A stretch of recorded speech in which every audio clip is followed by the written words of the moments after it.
किसान साथियों नमस्कार, मैं पुनीत सिसोदिया। किसान भाइयों, हम कोई भी फसल लगाते हैं तो हमारे एक ही इच्छा रहती है कि इस फसल पे कम से कम कीट व रोग आएँ और इसका जो प्रोडक्शन है, उत्पादन है, वो हमें बेहतर मिले।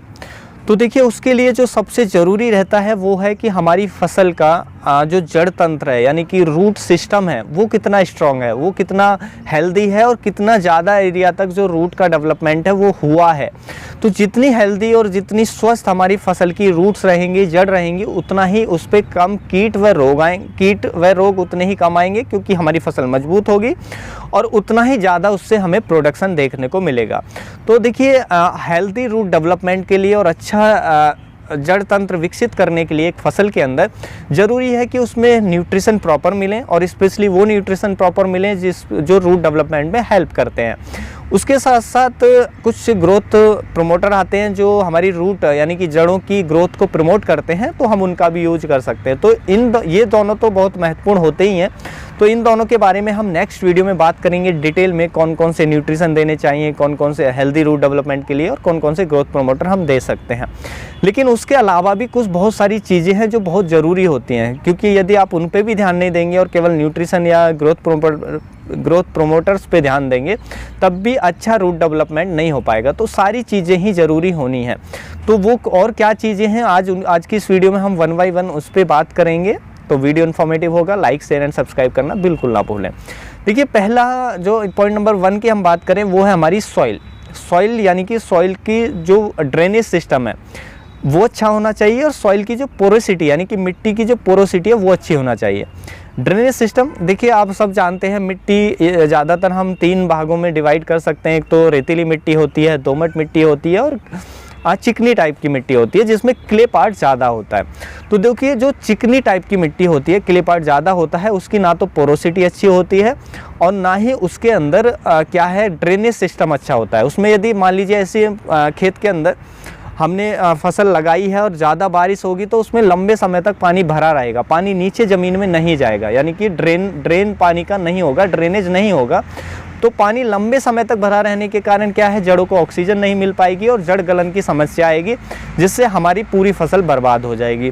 तो इसलिए ऐसी अगर मिट्टी है, ऐसा फील्ड आपका है, तो उसके ड्रेनेज सिस्टम को बेहतर करना पड़ेगा और उसकी पोरोसिटी को भी बढ़ाना पड़ेगा। क्योंकि यदि कॉम्पैक्ट सॉइल है, पोरोसिटी मतलब यानी कि मिट्टी के अंदर भुरभुरापन होना चाहिए, फोकी मिट्टी होना चाहिए। यानी मिट्टी यदि अगर कॉम्पैक्ट है, कॉम्पैक्ट सॉइल है, तो उसमें क्या है कि एरेशन नहीं हो पाएगा, उसमें ऑक्सीजन नहीं जा पाएगी ज़मीन के अंदर, जिससे जड़ों को ऑक्सीजन नहीं मिल पाने के कारण एक तो जड़ डेवलपमेंट कम होगा, दूसरा उस पर रोग, फंगल इन्फेक्शन ज़्यादा होगा, यानी कि जड़ गलन की समस्या हमें ज़्यादा देखने को मिलेगी। तो देखिए, यदि ऐसी मिट्टी है तो उसके लिए आपको ज़रूरी है कि उस मिट्टी में आप, यदि आपकी मिट्टी एसिडिक नहीं है तो ऐसी मिट्टी में आप क्या है, जिप्सम का यूज करें। जिप्सम हमारी मिट्टी की पोरोसिटी को बढ़ाता है और ड्रेनेज सिस्टम को बेटर करता है। क्योंकि जो जिप्सम होता है, जब हम जिप्सम ज़मीन में डालते हैं तो वो क्या है कि जो क्ले पार्ट होता है मिट्टी का, जो उनके क्ले पार्ट जो कण होते हैं, तो उन कणों को आपस में चिपकने से रोकता है, जिससे उसमें गैप आ जाता है और उसमें ड्रेनेज भी अच्छा होता है और उसमें एरेशन भी अच्छा होता है, जिससे मिट्टी भुरभुरी भी होती है। तो जिप्सम बेहतर करने का काम करता है ऐसी मिट्टी को। और हमारी रेतीली मिट्टी भी है तो उसमें भी हम जिप्सम डाल सकते हैं, क्योंकि वो क्योंकि जो सैंडी सॉइल होती है तो उसमें वाटर होल्डिंग कैपेसिटी नहीं होती है, यानी कि जल धारण, उसका ड्रेनेज सिस्टम तो अच्छा होता है कि पानी नीचे ड्रेन कर जाएगा कितना भी कर लीजिए, लेकिन जो मिट्टी के कण है वो पानी को होल्ड करके अपने अंदर सोख करके नहीं रख पाते हैं। तो वो समस्या आती है जिससे सूखापन की स्थिति आती है, तो उसमें भी फसल अच्छी नहीं होती है। तो उसमें भी जिप्सम हमारा बेहतर काम करता है, तो उस मिट्टी में भी हम जिप्सम का उपयोग कर सकते हैं। उसके साथ साथ हम मिट्टी के अंदर, चाहे हमारी रेतीली मिट्टी है, चाहे हमारे मिट्टी ऐसी है जिसमें क्ले पार्ट ज़्यादा है, चिकनी मिट्टी है, तो ऐसी में हमें जो गोबर की खाद है ज़्यादा से ज़्यादा उपयोग करें, हरी खाद उगाएं ऐसी मिट्टी में, हरी खाद को कल्टीवेट करें, क्योंकि जब ऑर्गेनिक मैटर जाएगा तो वो वाटर होल्डिंग कैपेसिटी को बढ़ाएगा। चाहे हमारी रेतीली मिट्टी है तो उसकी वाटर होल्डिंग कैपेसिटी को बढ़ाएगा, और जो क्ले पार्ट है, जो कण है मिट्टी के, उन्हें चिपकने से भी रोकेगा, जिससे उसमें एक प्रॉपर गैप आएगा और एक्स्ट्रा जो वाटर है, ज़्यादा जो पानी है, जितना अपने अंदर जो कण है मिट्टी के वो अपने पानी को सोख सकते हैं वो सोख लेंगे और एक्स्ट्रा वाटर नीचे चला जाएगा, यानी कि ड्रेन हो जाएगा। तो इससे क्या है, हमारी जब पानी नहीं रुकेगा ज़मीन के ऊपर तो जल भराव नहीं होगा, तो हमारी फसल की जड़ों को अच्छे से ऑक्सीजन मिल पाएगा, जिससे जड़ों में कोई रोग नहीं लगेगा और जड़ अच्छे से विकसित होंगे। तो हमें उस तरफ ज़रूर ध्यान देना चाहिए यदि हमारी मिट्टी ऐसी है, वो बहुत ज़रूरी है एक हेल्दी रूट डेवलपमेंट के लिए। उसके बाद हमारा नेक्स्ट पॉइंट आता है कि हमारी जो मिट्टी है वो फंगस फ्री होनी चाहिए और इंसेक्ट फ्री होनी चाहिए। देखिए, हम बार बार अपने खेत में फसल लेते हैं तो उसमें रोग आते रहते हैं, बार बार रोग आते हैं, तो उसमें क्या है, फंगस लगातार हानिकारक फंगस डेवलप होती रहती है। तो ऐसे में जब हम कोई फसल लगाते हैं तो कोई ना कोई फंगस हमारे फसलों की जड़ों पर अटैक कर देती है, या कोई इंसेक्ट फसल की जड़ों पर अटैक कर देता है, जिससे हमारा जो फसल का जड़ तंत्र है वो अच्छे से विकसित नहीं हो पाता है। तो उसके लिए क्या करें, देखिए ज़्यादातर नेमाटोड्स की समस्या हमें ज़्यादा देखने को मिलती है जो रूट्स पे अटैक करती है। तो नेमाटोड्स है तो आपको क्या कोशिश करनी चाहिए कि ऐसे खेत के अंदर आप नीम केक का ज़्यादा से ज़्यादा उपयोग करें, या जब भी हाई टेम्परेचर हो मई और जून में तो उसमें गहरी जुताई करके आप छोड़ दें, तो जिससे जो हमारा नेमाटोड्स की समस्या कम होती है और भी तरह की जो फंगस की समस्या कम होती है। उसके साथ साथ हमें अपनी मिट्टी को फंगस फ्री रखने के लिए जो हमारे ट्राइकोडर्मा आते हैं, स्यूडोमोनास आते हैं, इनका ज़्यादा से ज़्यादा उपयोग हमें ज़मीन के अंदर करना चाहिए, जिससे ये हमारी फसल की जड़ों को हानिकारक फंगस से सुरक्षित रखती हैं, जिससे जड़ों का डेवलपमेंट अच्छा हो पाता है।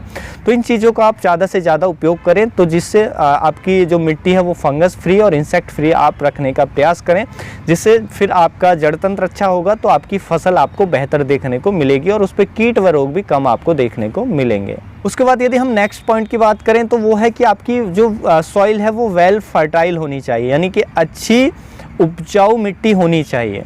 उसके लिए आपको गोबर की खाद का उपयोग करना चाहिए, हरी खाद का उपयोग करना चाहिए, केंचुआ खाद का उपयोग करना चाहिए। तो इससे सभी जो न्यूट्रिशन है, माइक्रो न्यूट्रिएंट्स है, वो भी बैलेंस रहते हैं आपकी मिट्टी के अंदर, मिट्टी की कंडीशन बेहतर होती है। और मिट्टी का जो है आपको सॉइल टेस्ट भी कराना चाहिए, यानी कि मृदा परीक्षण आपको कराना चाहिए, जिससे आपको पता चल जाए कि हमारी मिट्टी के अंदर ये ज़्यादा है और ये तत्व कम है। तो जो तत्व कम है आप उनको दें और जो तत्व अधिक हैं उनको आप कम कर दें, उन खादों को आप कम कर दें। तो ऐसा फिर हम अच्छी फर्टाइल भूमि हम तैयार कर सकते हैं, जिससे हमारी फसल को एक बैलेंस न्यूट्रिशन मिलेंगे, यानी कि रूट डेवलपमेंट के लिए भी जो ज़रूरी पोषक तत्व वो मिल पाएंगे, जिससे हमारी जड़ तंत्र अच्छा होगा। ओवरऑल जो हमें फसल है वो बेहतर हमें देखने को मिलेगी, तो वो भी बहुत इंपॉर्टेंट है।